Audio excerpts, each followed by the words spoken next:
There's one force in your financial life that never sleeps. It's called compound interest, and most people only know it as that slow, boring thing that's supposed to grow your savings. Here's what they miss. It doesn't just grow your money, it grows your debt. It grows the fees you pay. It even eats away at the price of everything you buy. Same force, just pointed in different directions. And right now, for most people, it's pointed the wrong way, working for the bank, the credit card company, the fund manager, working against you. The good news? You can flip it. The idea behind all of this is simple. So simple, you could scratch it out on a napkin. So today, we flip it. 7 things. Each one turns compound interest back toward your side. And at the end, I'll give you the exact order to run them in. A real system. Number 7 is the one almost nobody sees coming. And it's draining your savings account right now. So stay with me. Let's start where the money actually moves. 1. It has a direction. Right now, it points at you. 2 engines side by side. 1 is the money you borrow. 1 is the money you save. The same math powers both. The only question is who's driving. On the borrowing side, the average credit card charges around 21% a year. New cards closer to 24%. And that's not a flat fee. It builds on itself every single day you carry a balance. On the saving side, your bank pays you a fraction of a percent. It takes your deposit, lends it back out at the high rate, and hands you the crumbs. Same force, opposite directions. And it's not a small problem. Americans owe over $1.2 trillion on credit cards, about 8,000 each. That's $1.2 trillion running backwards, for the bank, against everyone else. And here's how the trap actually closes on you. Say you owe $5,000 on a card at 20%. You pay it back, but only ever the minimum they ask for. You'll be in debt for around 23 years, and you'll hand the bank roughly $7,700 in interest. That's more than you borrowed in the first place. The minimum payment isn't a helping hand. It's the setting that keeps the engine running as long as possible. So here's the shift. Killing high-interest debt isn't paying a bill. It's taking an engine that's aimed at you and turning it around. That's why we start here. You can't grow forward while something's eating you faster. 2. The 10-second trick that lets you see it. The rule of 72. Banks count on one thing. You can't feel what a percentage does over time.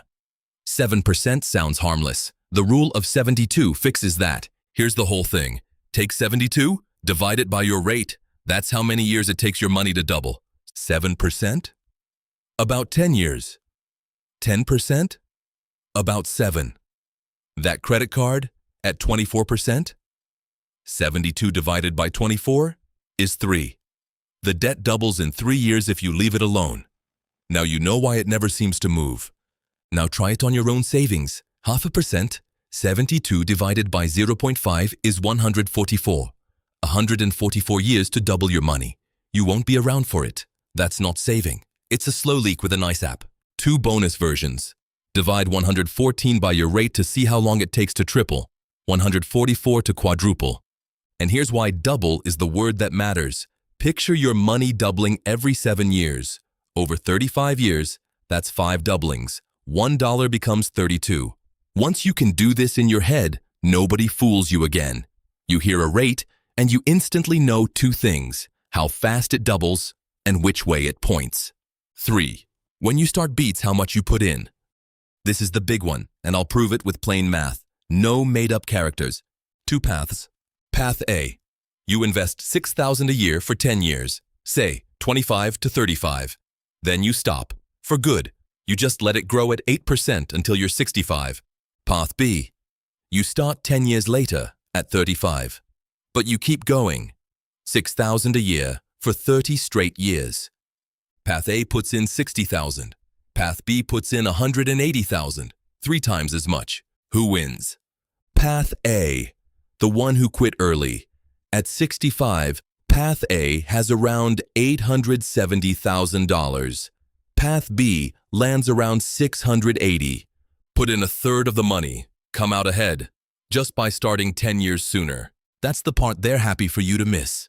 Every year you wait until you can afford it. You're not losing a little, you're burning your best years. The first dollars you invest matter more than the last because they have the most time to grow. And time is the one thing you can't buy back. And catching up later is harder than it sounds. For Path B to actually match Path A, $6,000 a year isn't enough. They'd need to put in about $7,700 a year, every year for 30 years. That's $230,000 out of pocket, just to draw level with someone who put in 60 and quit. That's what a 10-year head start is really worth. So the most valuable move in this whole video is simple. Start now, even small. 4. The number they bury in the footnotes. Fees stack up too. Everyone shrugs at a 1% fee. It's just 1%. Here's what they never explain. That fee doesn't come off once. It hits you every year for as long as you're invested. And over a lifetime, it's brutal. Watch. $10,000, growing at 7% for 40 years. You end up with about $150,000. Now the exact same thing, minus a 1% fee, so 6% instead of 7%. Same market. You end up with about $103,000. That 1% didn't cost you 1%. It cost you nearly $47,000, almost a third of everything you'd have had. That's why the fund prints 1.2% on the page and never prints a third of your final wealth. The fix takes 2 minutes. Check the fee on everything you own. Low-cost index funds charge a tiny fraction of what active funds do. Over decades, that gap alone is enormous.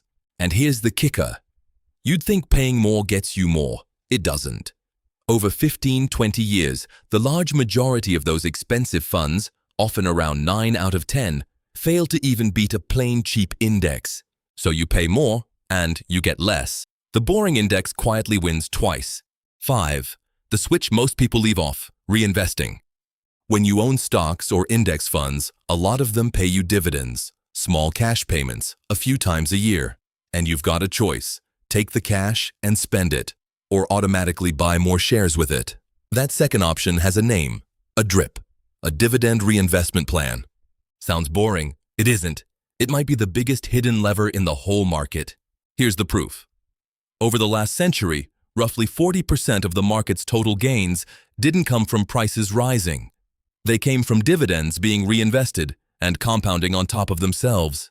In dollars, $1 put in back in 1928 on price alone becomes a bit over 200 today. That same dollar with dividends reinvested the whole way, around 7,500. Same market, one switch. Most brokers let you turn it on with a single setting. Do it once. Every payment goes straight back to buying more, which pays you more, which buys even more. It feeds itself. And there's a quiet bonus. When you reinvest on autopilot, you buy more shares when prices are low and fewer when they're high. You never have to time anything. It works hardest in the ugly years, the crashes, the flat stretches. That's exactly when your dividends are scooping up shares on sale. The reinvestor doesn't fear a down market. They're being handed a discount. The bank's version of you spends the dividend. The wealthy version turns on the switch and forgets it. 6. A big loss doesn't cost you the loss. It costs you the recovery. This is the one the exciting side of finance hopes you never really get, because it's the whole reason boring wins. Compounding is multiplication, and on the way down, multiplication is savage. When you lose money, you don't just have to earn that amount back. You have to earn back a bigger percentage because now you're working with less. Watch. $10,000 drops 50%. You're at 5. To get back to even, you don't need 50%. You need 100%. Your money has to double just to undo one bad year. Lose 90% on some hot bet? You need 900%. A 10-bagger. Just to break even. That's the quiet killer. One knockout loss can wipe out 10 years of patient growth. It doesn't just take your money. It takes everything that money would have become. Meanwhile, the boring investor who never got cut in half just keeps going. So the flashy thing, the meme coin, the can't lose stock, the leveraged bet everyone's shouting about, is dangerous. Not because you can't win, because one big loss sends the whole machine back towards zero, and the industry loves it when you chase. Chasing means trading, and trading means fees. And this is the whole case for spreading out. One company can go to zero. It happens.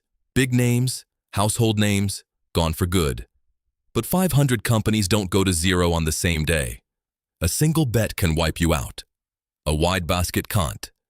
Diversifying isn't the timid choice. It's how you make sure the game never ends for you. What actually builds wealth is protecting the base. Spread your money wide enough that no single loss can take you out. Avoiding the big loss beats chasing the big win. You can't grow from zero. 7. The one almost nobody sees. It runs backward too. It's called inflation. Here's the trap. You do the responsible thing. Pile your savings in the bank, earning almost nothing. And you feel safe, because the number never drops. 10,000 stays 10,000. Nothing to worry about, right? Except prices climb. And they compound too. At just 3% a year, a totally normal rate, your money quietly loses buying power at 3% a year. The same way an investment would gain it.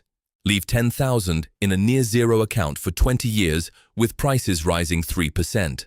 The number on your statement barely moves. But what it can actually buy? Around 6,000 in today's money. You didn't lose it in a crash. It leaked out, a little every year. While it felt completely safe, that's the trick from the bank's side. Safe cash that's slowly melting is the most comfortable way to go broke. This is the mirror of thing one. Idle cash isn't neutral. Doing nothing is a choice, and it gets punished. The real safe move was never hoarding cash. It's putting money to work fast enough to beat rising prices. And the gap is bigger than it looks. Historically, the market's returned about 10% a year, call it 7% after inflation. Cash in a near-zero account does the opposite. It quietly loses a couple percent a year once prices catch up. That's close to a 10-point difference every year. Compounding. The system. The order to actually run this. Okay, 7 things. Here's what makes this different. I'm not leaving you with a pile of tips. I'm giving you the order. Run them in sequence. 1. Stop the reverse engines. Before you invest a cent, kill high-interest debt. Anything in the 15 to 24% range. Nothing you invest beats a guaranteed 24% loss. Turn that engine around first. 2. Automate early. Set up an automatic transfer into an investment account, same day every month, before you can talk yourself out of it. It doesn't have to be big, it has to be early and automatic. 3. Build a base you can't blow up. Send that money into something broad and boring, not one hot stock, not one coin. The goal isn't to win big on one bet, it's to make sure no single loss can take you out. 4. Turn on reinvesting. Flip the dividend setting to on. Every payment goes back to buying more. The machine feeds itself. 5. Guard the leaks. Once a year, check 2 numbers, the fees you're paying, and using the rule of 72, whether your money's actually doubling on a sane timeline. Cut the junk. That's it. Kill the debt. Automate early. Diversify the base. Reinvest. Guard the leaks.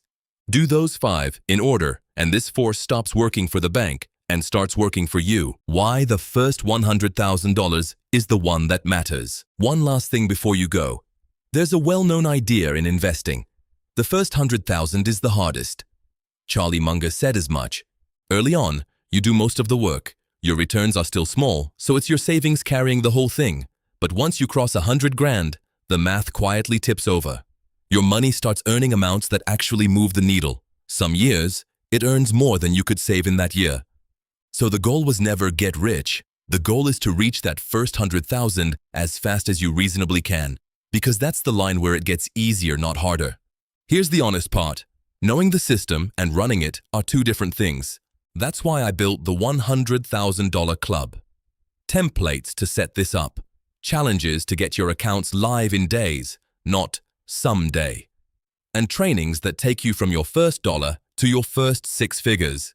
The link's in the description.